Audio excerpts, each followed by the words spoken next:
दोस्तों नमस्कार, मेरे चैनल पर आपका स्वागत है। आप देख रहे हैं पॉलिटिक्स अनकॉइल्ड। संजय राउत का और एक मूर्खतापूर्ण बयान। हास्यास्पद तर्क देकर खुद ही फंसे संजय राउत। कहा उत्तर प्रदेश भाजपा में हो रही सेंधमारी का मतलब है परिवर्तन होगा।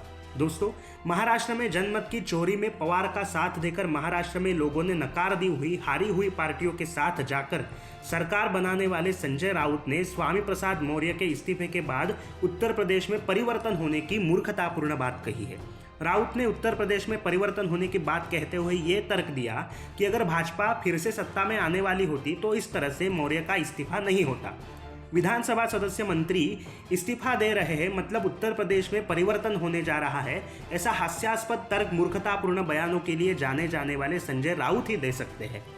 राउत को सिर्फ इतना पता है कि पत्रकार दिखे और माइक लेकर दौड़कर आए तो बस बोलना है, जो मन में आए वो बोलना है।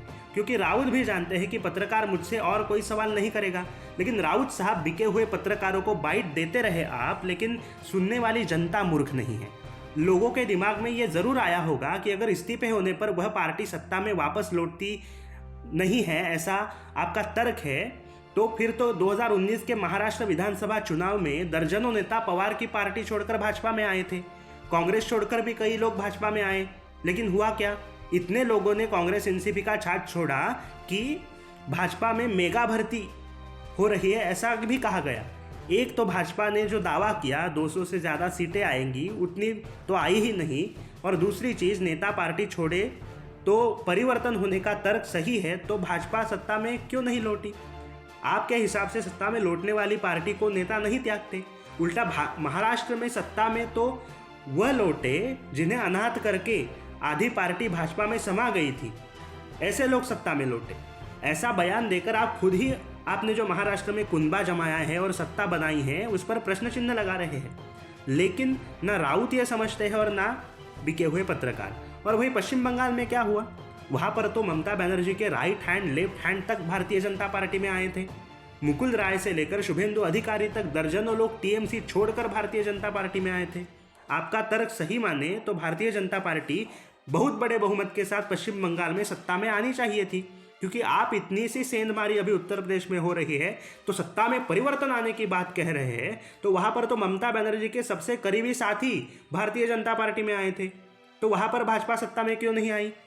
संजय राउत इसलिए ऐसा कह रहे हैं क्योंकि वह आंकड़े में विश्वास रखते हैं। राउत साहब, महाराष्ट्र में आपके पास सिर्फ आंकड़ा है लेकिन विश्वास नहीं है। स्वामी प्रसाद मौर्य या किसी और के जाने से योगी जी पर जो जनता का विश्वास है वह खत्म नहीं होगा।